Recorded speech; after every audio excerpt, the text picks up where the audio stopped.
नमस्कार, स्वराज एक्सप्रेस में आप सभी का स्वागत है। मैं हूं आपके साथ कविता पांडे। तो समाजवाद की प्रखर आवाज और जदयू के पूर्व अध्यक्ष शरद यादव का 75 साल की उम्र में निधन हो गया। शरद यादव का गुरुवार की शाम दिल्ली में निधन हो गया। गुरुग्राम के एक निजी अस्पताल में उनको भर्ती कराया गया था, जहां उन्होंने अंतिम सांस ली। उनके निधन की जानकारी उनकी बेटी सुभाषिनी यादव ने ट्वीट कर दी। जेडीयू के पूर्व अध्यक्ष शरद यादव के निधन पर बिहार में शोक की लहर है। आरजेडी सुप्रीमो लालू प्रसाद यादव ने वीडियो संदेश जारी किया, जिसमें वो भावुक दिखे। बता दें कि वे प्रमुख समाजवादी नेता के तौर पर जाने जाते थे। शरद यादव 70 के दशक में कांग्रेस विरोधी लहर में राजनीति में ऊपर उठे और दशकों तक प्रमुख विपक्षी चेहरे के तौर पर बने रहे। उन्होंने लोक दल और जनता पार्टी के जरिए करियर को आगे बढ़ाया। शरद यादव ने जयप्रकाश नारायण से लेकर चौधरी चरण सिंह, राजीव गांधी और अटल बिहारी वाजपेयी के साथ भी लंबे समय तक राजनीति की। शरद यादव कुल 7 बार लोकसभा सांसद चुने गए और 3 बार राज्यसभा सांसद बने। इस दौरान वे केंद्र में वीपी सिंह की सरकार से लेकर अटल बिहारी वाजपेयी की सरकार में भी मंत्री रहे। उनके निधन पर प्रधानमंत्री नरेंद्र मोदी समेत कई शख्सियतों ने शोक जताया।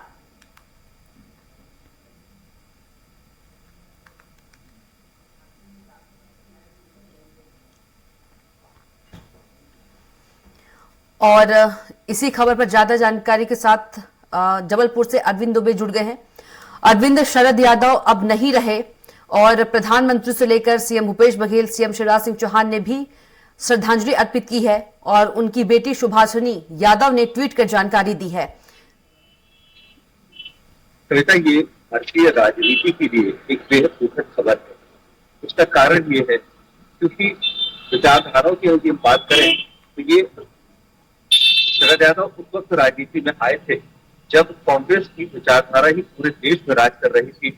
लेकिन जबलपुर इंजीनियरिंग कॉलेज से वे इंजीनियरिंग की डिग्री करने के बाद उन्होंने राजनीति को रास्ता चुना। बहुत गरीब परिस्थिति से शरद यादव आए थे। उनके पास अपनी फीस देने के लिए पैसे नहीं हुआ करते थे।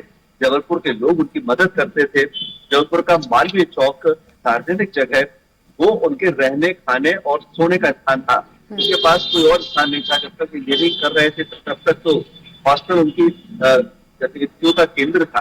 लेकिन इंजीनियरिंग करने के बाद यहाँ बड़ी दिक्कत थी। मालवीय चौक वाले सड़कों पर सोया करते थे और जो उस वक्त के समाजवादी नेता हुआ करते थे, समाजवादी सोच वाले लोग हुआ करते थे, वो लोग उनकी मदद करते थे और वो जीवन यापन इस तरह से उनका आगे बढ़ा। छात्र राजनीति में लेकिन तब तक इसी पहचान को बना चुके थे कि धूमकेतु की तरह वे युवाओं के मन मस्तिष्क में छा चुके थे। उनका कोई भी आंदोलन ऐसा नहीं होता था छात्र राजनीति का कि जिसमें 2 से 2.5 हजार युवा उस वक्त न जुड़ते हो। आप उम्मीद करिए, आप एक इमेजिन करिए कि 70 के दशक में इतनी बड़ी तादाद में छात्रों को जोड़ लेना, जब कम्युनिकेशन का कोई माध्यम नहीं हुआ करता था, तब उनके साथ ऐसे छात्र चला करते थे। इवन जब मैं कॉलेज में आया, थोड़ा तो समझ मैंने रखना शुरू की, बचपन के दिनों मैंने उनको देखा, तो मैं देखता था कि जब वो कहीं सड़कों से निकलते थे पैदल, तो उनके पीछे भी कम से कम 500 से 600 लड़के साथ में चला करते थे। और ये सब समाजवादी होते थे। समाजवाद का झंडा उठाकर चलने वाले लोग थे, जिन्होंने महाकौशल में समाजवाद को एक बार फिर जिंदा किया था और कांग्रेस थर्रा रही थी। और तभी यही एक ऐसा टाइम था कि जब जनसंघ और भारतीय जनता पार्टी, उसका गठन नहीं हुआ था लेकिन जनसंघ कन्वर्ट हो रही थी राजनीतिक दिशा की तरफ, तब एक ऐसा नेता चुनने की बात आई जो कांग्रेस से लड़ सके, क्योंकि यहाँ पे कांग्रेस के दिग्गज नेता महापौर से हुआ करते थे और पैसे वाले नेता होते थे। ऐसे में शरद यादव को चुना गया और शरद यादव को जबलपुर से चुनाव लड़ाया गया। आप सोचिए, जिस व्यक्ति की जेब में 5 रुपए भी ना हो और वो सांसद का चुनाव लड़ने की तैयारी करे, तो ये बात आप सोचिए कि ये कितनी गंभीर बात हो सकती है। लेकिन अरविंद जी, आप बने रहिएगा। हमारे साथ शरद जी के दोस्त सूरज भी जुड़ गए हैं। सूरज जायसवाल जी, आपके बचपन के दोस्त रहे हैं शरद यादव जी, माफ कीजिएगा जी। क्या कुछ कहना चाहेंगे? अब वो इस दुनिया में नहीं रहे, कैसे आप उनको याद करेंगे? कितना याद आएंगे वो आपको? कितना याद आ रहे हैं? देखिए, पहली बात तो कि शरद जी हमारी बहुत ही सम्मानित थी, हमसे बहुत बड़े थे और हमारे पारिवारिक सदस्य के रूप में थे। मेरे बड़े भाई उनके बहुत ही बड़े सहयोगी थे और समाजवाद आंदोलन को एक बहुत बड़ी ठेस पहुंची है। सर्वहारा वर्ग के लिए लड़ाई लड़ने वाला एक ऐसी आवाज आज खामोश हो गई जो संसद में हमेशा गूंजा करती थी। और शरद जी ने जबलपुर के लिए बहुत कुछ किया है। आज जितनी भी बड़ी सौगात है जबलपुर के लिए, चाहे वो रेलवे जोन हो, ट्रिपल IIT हो, डोमना एयरपोर्ट हो, जबलपुर से दिल्ली चलने वाली पहली कुतुब ट्रेन हो, ये सब देन जो है शरद जी के कारण ही जबलपुर को मिली थी। मैं जी बहुत दुखी है आज हम सब लोग। हमने कल्पना भी नहीं की थी कि शरद जी अचानक हम लोग को इस प्रकार से छोड़ के चले आएंगे। जी मुलायम सिंह जी के बाद शरद जी, ये एक समाजवाद को एक बहुत बड़ा धक्का है। हम सब लोग बड़े पीड़ित हैं, दुखी हैं, समझ में नहीं आ रहा है कि क्या होगा। जी लेकिन निश्चित तौर पे उनके दिखाए गए मार्ग पर हम लोग चलने का बिल्कुल हम समझ सकते हैं संकल्प इस दुख की संकल्प लेते घड़ी हैं। को आप कैसा महसूस कर रहे होंगे, क्योंकि आपके बचपन के दोस्त रहे हैं और जब एक बचपन का दोस्त साथ नहीं होता है तो तमाम जो यादें होती हैं वो बहुत याद आती हैं। सूरज जी, एक्चुअली शरद जी मेरे बड़े भाई तुल्य थे, मेरे बचपन के दोस्त नहीं थे। हम बहुत छोटे थे उनसे, शरद जी से, लेकिन वो बिल्कुल हमें अपने बेटे की तरह, अपने छोटे भाई की तरह उन्होंने हमेशा रखा। और मैं कांग्रेस छोड़ के जनता दल में सिर्फ शरद जी के कारण आया था। जी निश्चित तौर पे एक ऐसे व्यक्ति जिन्होंने कभी भी अपनी विचारधारा से समझौता नहीं किया, हमेशा कहते थे कि चाहे अकेले चलो। जी सूरज जी, लेकिन हमारे सच्चाई- साथ स्टेट एडिटर अजय त्रिपाठी जी भी जुड़ गए हैं और वो भी आपसे कुछ सवाल करना चाहेंगे। अजय जी। हाँ कविता, हाँ जी, हमारे साथ बचपन के दोस्त जुड़े हैं शरद यादव जी के, आप उनसे सवाल कर सकते हैं। नहीं निश्चित रूप से हम लोग चाहे वो शरद जी के जसवाल जी हों या जी। हम हों, जिन लोगों ने शरद जी के साथ देखा है, शरद जी को समझा है, अद्भुत इंसान। मुझे जसवाल जी साथ मेरी बात से सहमत होंगे कि शरद जी, ये जमाना भी हम लोगों ने देखा है जब देवीलाल जी, विश्वनाथ प्रताप सिंह जी मिले से पीएम हुआ करते थे, देवीलाल जी का जल हुआ करता था। शरद जी ऐसे व्यक्तियों में शामिल थे जो हिंदुस्तान की तमाम लोकसभाओं के सहित शामिल किया करते थे। उसके बाद भी शरद जी मित्रों के साथ, दोस्तों के साथ और अपने परिवार वालों के साथ तब समय निकालते थे, ठहाके लगाते थे, बैठते थे। और जब वो केंद्रीय मंत्री थे और उसकी तमाम व्यस्तताओं के बावजूद वो लगातार लोगों से संपर्क किया करते थे। और इतना समय निकाले, आजकल तमाम नेताओं के सामने समय नहीं होता, समय की बहुत कमी है, मंत्री से मिलना, नेताओं से मिलना। लेकिन शरद जी केंद्र में मंत्री होने के बावजूद और जनता दल के नियामक होने के बाद समय जब नीति निर्णायक हुआ करते थे, सब कुछ वही किया करते थे, तब भी शरद जी के वास्ता समय हुआ करता था। दोस्तों के साथ वो गप्पे लड़ाई करते थे, बातें करते थे। तो शरद जी की ऐसी बहुत सारी यादें और उनके मित्र हैं। बस मेरा यही एक सवाल था कि शरद जी का ये जो आंदोलन था, जो तमाम झटकने खाने के बावजूद, ये क्या अब आप मिल करके इसको बेहतर बनाए रखेंगे? नहीं, निश्चित तौर पे ये बहुत बड़ी जिम्मेदारी अब हम लोगों के कंधे पे आ गई है। पहले हमारे मार्गदर्शक शरद जी हुआ करते थे, अब आने वाली पीढ़ी के लिए हमें मार्गदर्शक बनना पड़ेगा। और शरद जी के इस आंदोलन, उनकी जो विचारधारा थी सर्वहारा वर्ग के लिए लड़ाई करने की जी, और उनका कहना था कि हमेशा सादगी के साथ जीवन बिताते हुए समाजवाद को आगे बढ़ाना है। उनकी समाजवाद की सोच किसान के खलियान से निकल के गरीब के चूल्हे तक जाती है। और ये सोच जो है कॉर्पोरेट हाउस से निकल के फैक्ट्री तक नहीं जाती है। तो इस बात को लेके हमें आगे बढ़ना पड़ेगा। और जल, जंगल, जमीन, ये 3 ऐसे मुद्दे हैं जो आज हमारे देश के लिए बहुत ही ज्यादा अहम है। और निश्चित तौर पे हमें दलित, आदिवासी, शोषित वर्ग, सर्वहारा वर्ग के लिए अब शरद जी की तरह आवाज बनना पड़ेगा और उनके दिखाए हुए मार्ग पे हमें आगे बढ़ना पड़ेगा। स्वाभाविक रूप जैसा कि सवाल जी कह रहे हैं कि शरद जी के, और बहुत हम लोगों को याद है कि शरद जी बड़े बड़े दिग्गज नेता, जॉर्ज फर्नांडीज, देवीलाल, ऐसे तमाम बड़े धाकड़ नेता हुआ करते थे। उसके बीच में शरद यादव जी का अलग अंदाज हुआ करता था। वो ये कहा करते थे कि जी बिल्कुल अजय जी, यदि याद करें तो शरद यादव जी 70 के दशक में कांग्रेस विरोधी लहर में राजनीति में ऊपर उठे और दशकों तक प्रमुख विपक्षी चेहरे के तौर पर बने रहे। अजय जी, देखिए ये वही मैं आपसे कह रहा हूँ कि शरद यादव जी के साथ हम लोगों ने बहुत दिनों तक उनको इंटरेक्शन हुआ है एज ए पत्रकार। हम लोग बहुत मिले, वो भोपाल में मिले या जबलपुर में मिले या दिल्ली में मिले, कभी भी शरद जी के संग ये नहीं होता था कि वो व्यस्त है। वो हमेशा कैसे समय निकालते थे, कैसे मेहनत करते थे, ये संभव वही कल्पना की बात हो जाती है। और दूसरी बात, शरद जी हमेशा यही बात कहा करते थे कि झगड़ा जो है, ये झगड़ा किसी व्यक्ति से नहीं है, किसी की सरकार से नहीं है, किसी पार्टी से नहीं है, व्यवस्था के बीच झगड़ा है। वो झगड़ा एक शोषित वर्ग और झगड़ा एक जो विकसित वर्ग है, इन दोनों के बीच में समानता का झगड़ा है और कुछ नहीं है। और इसलिए इस झगड़े को बोले सब छोड़ के चले जाएंगे। जैसे जनता दल बंटवारा हुआ, जनता दल शरद यादव जी लोग, समाजवादी पार्टी का गठन हुआ, तमाम बातें हुई, तब भी शरद जी ताकि रहे कि बोले नहीं, लड़ाई लड़नी है, अकेले रहेगा, मैदान में जंग लड़ा, सिपाही में हूँ, मैं हमेशा सिपाही की तरह लड़ता रहूंगा। और वो शरद जी आखिरी तक करते रहे। जी बिल्कुल। जी अरविंद जी,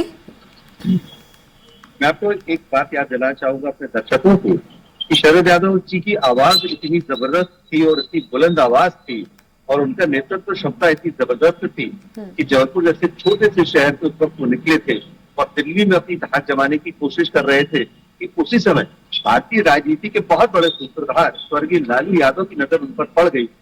लालू यादव उन्हें अपने बिहार ले गए और मधेपुरा से उन्होंने उनको चुनाव लड़ाया। शरद यादव जी असमंजस की स्थिति में थे। वे कह रहे थे कि मध्य प्रदेश और बिहार में समानताएं हो सकती है भाषागत, कि सभी हिंदी प्रदेश हैं, लेकिन क्या वहां के लोग मुझे स्वीकार करेंगे। लेकिन लालू प्रसाद यादव जी को ये अच्छी तरह से समझ में आ गया था कि ये जो युवा नेता है, ये अकेले बिहार और मध्य प्रदेश नहीं, पूरे भारत की राजनीति का केंद्र बन सकता है। मधेपुरा से लालू प्रसाद यादव ने उन्हें चुनाव लड़वाया।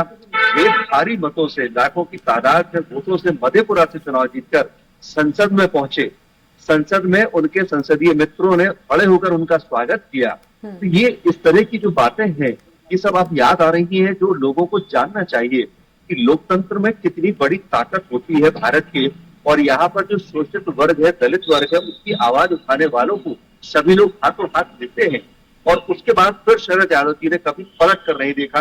उन्होंने जो मजबूत स्थिति बनाई केंद्रीय राजनीति में कि एक समय वे न केवल लालू प्रसाद जी यादव, देवीलाल जी, चौधरी चरण सिंह जी के, इन तीनों नेताओं के सबसे प्रिय युवा नेता के तौर पर बन गए थे। और जब भी कभी कोई राजनीतिक संकट आता था तो उसको हल करने के लिए दूत की भांति शरद यादव भूमिका निभाया करते थे। भारतीय राजनीति में उस समय आपको बता दूं कि बहुत तेजी से इंदिरा जी का विरोध बढ़ रहा था और ऐसे में कोई सशक्त आवाजें पूरे देश से चाहिए थी। और ये आह्वान चल रहा था कि किसी भी तरह से हमें कांग्रेस के विरोध में खड़े होना है। लेकिन इंदिरा जी के सामने खड़े होने की हिम्मत ये बड़े नेता तो कर लेते थे, लेकिन युवाओं में कोई ऐसा नेता सामने नजर नहीं आ रहा था। ऐसे में शरद यादव वो ताकत बनकर उभरे और उन्होंने संसद से लेकर पूरे हिंदी भाषी प्रदेशों में अपनी एक अलग धाक जमाई और वहां से फिर जो चुनाव जीतना शुरू किया, तो उसके बाद तो वे लगातार भारतीय राजनीति में मजबूत स्थिति में पहुंचे। वे कपड़ा मंत्री भी बने और इस दौरान नई दिल्ली में बहुत मजबूत स्थिति में रहे। लेकिन जब भी उनका जबलपुर आना होता था, यहाँ आकर तो हम लोग प्रेस कॉन्फ्रेंस की तरह उनके सामने बैठते थे, तो वे हंसते हम लोग की कान पकड़ लेते, तो कहते थे तुम लोग के लिए मैं नेता हूँ क्या, और तुम लोग मेरे लिए पत्रकार हो, सब भाई हो, सब एक साथ बैठेंगे। और उस समय वो गाँव तकिए पे बैठ के बात करने वाली बात हुआ करती थी, ये कुर्सी टेबल वाली बात नहीं होती थी प्रेस कॉन्फ्रेंस में। तो हम सब लोग को अपने साथ तकिए पर टिका लेते थे। यही अंदाज उनको अरविंद जी सबसे अलग, सबसे जुदा बनाता था। जी, यही उनका एक अंदाज था। लेकिन यहाँ पर मैं आपको बताना चाहूंगा कि जो विचारधारा वो लेकर चल रहे थे, यही वजह है कि आज भी विचारधारा जिंदा है। जनता दल यूनाइटेड तौर पर, जैसा भी बिल्कुल अरविंद जी विचारधारा की बात करें तो सीएम भूपेश बघेल ने भी बताया कि मेरे अभिभावक जैसे थे और मैंने बहुत कुछ उनसे सीखा।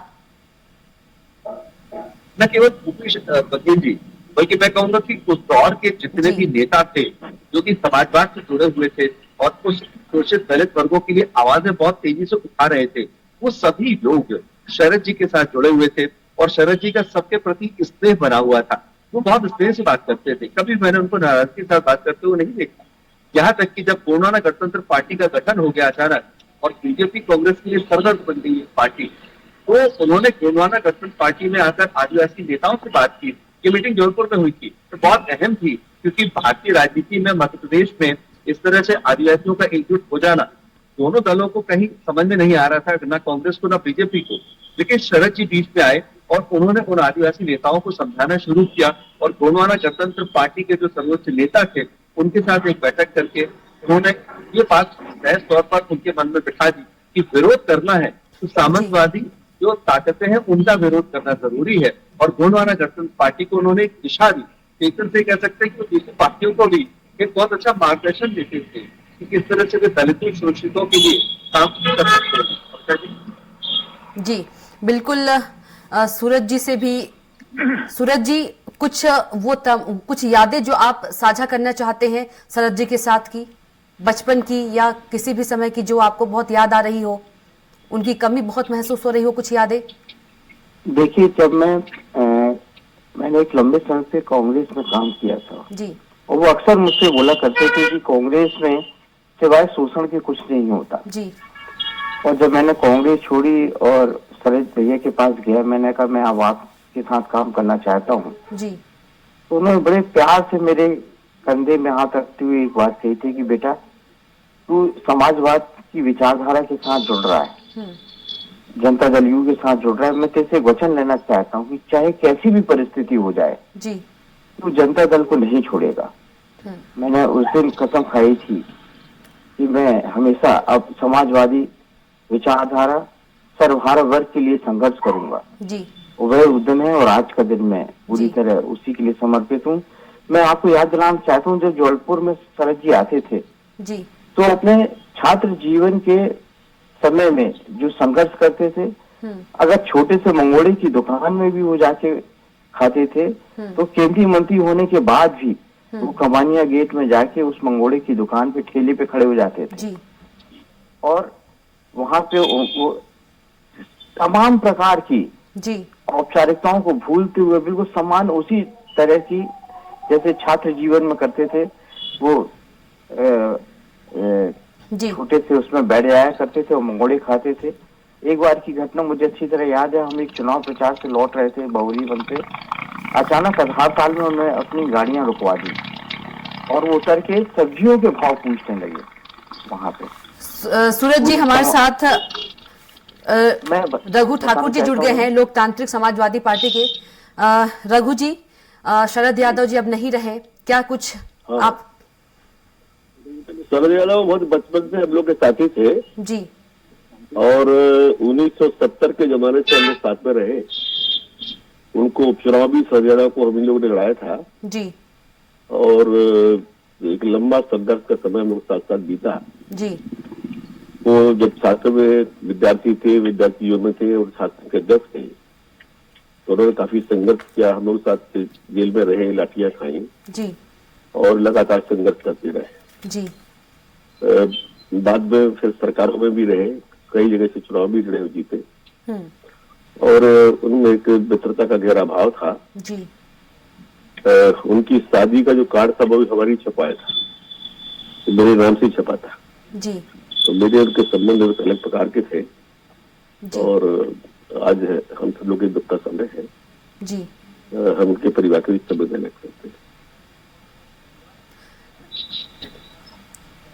रघु जी, आप चाहेंगे कि वो दिन याद करें और वो जरूर बताएं जो आप लोग के संघर्ष के थे। अच्छा बताया, जबलपुर से जब छात्र राजनीति को कर रहे थे, हम लोग तो बहुत छोटे थे, हम लोग सड़कों पे देखा करते थे कि शरद यादव जी का आगमन हो रहा है तो पैदल चलते हुए आते थे, लेकिन उनके साथ बहुत लोग हुआ करते थे और वे सहज रूप से सबसे मिला भी करते थे। ये बचपन की मेरी यादें हैं। बाद में पत्रकारिता में तो खैर बहुत सहज हो गए थे वे हम लोग के साथ।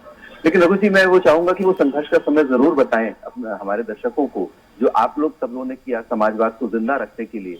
किस तरह से आप लोगों ने उस समय, आप लोग के आदर्श कर्पूरी ठाकुर जैसे लोग हुआ करते थे, राम मनोहर लोहिया जी हुआ करते थे, ये वो समाजवाद का दौर था। कितना मुश्किल हुआ होगा उस समय। देखिए क्या है कि वो जो संघर्ष का दौर था और वो किसी भी कीमत पर समाजवादियों की आवाज भी सुनना पसंद नहीं करते थे।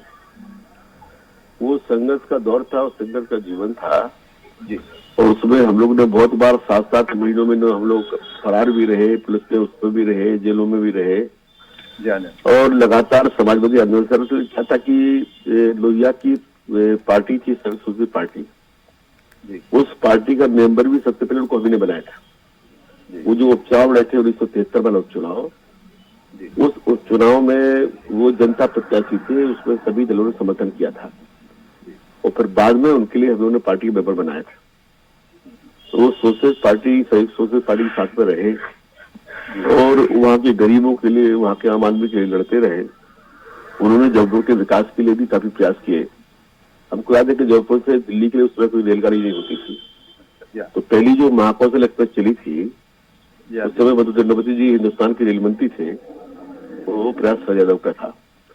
उसके बाद में जब जबलपुर में रेलवे जोन बना पश्चिम मध्य रेलवे का, तो उस जोन के समय भी यदि वो चुनाव हार गए थे। रामविलास पासवान उस समय रेल मंत्री थे, हम लोग के मित्र साथी थे, तो हम लोग साथी उनके पास गए थे रामविलास पासवान के पास में कि आपको बिलासपुर के साथ से जबलपुर बनाना चाहिए। और जबलपुर के जोन बनने में उनके जीत में एक भूमिका थी और मुख्य योगदान भी था। तो उन्होंने जबलपुर के विकास को लेकर। रघु जी, हमारे साथ नेता प्रतिपक्ष गोविंद सिंह भी जुड़ गए हैं, उनसे बात कर लेते हैं। गोविंद सिंह जी, शरद यादव जी नहीं रहे, क्या कुछ शरद यादव जी जैसे खबर मिली बेहद वेदना पहुंची है, कष्ट हुआ है जी।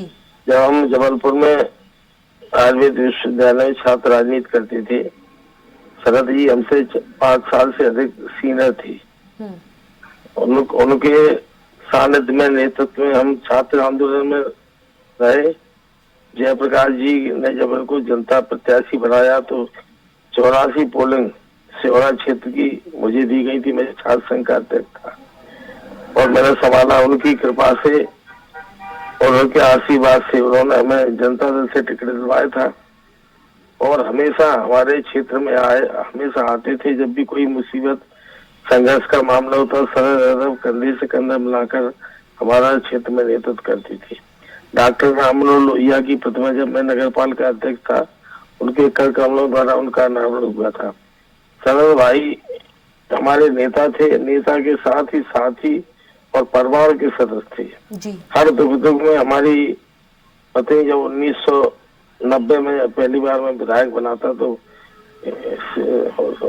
जी इसमें काउंसिल में रही, हम काउंसिल करीब 20 दिन जी। डॉक्टरों ने साथ छोड़ दिया था। उस समय डॉक्टर शरद यादव जी एम्स में एक डॉक्टर को लेके कपड़ा मंत्री थे जी।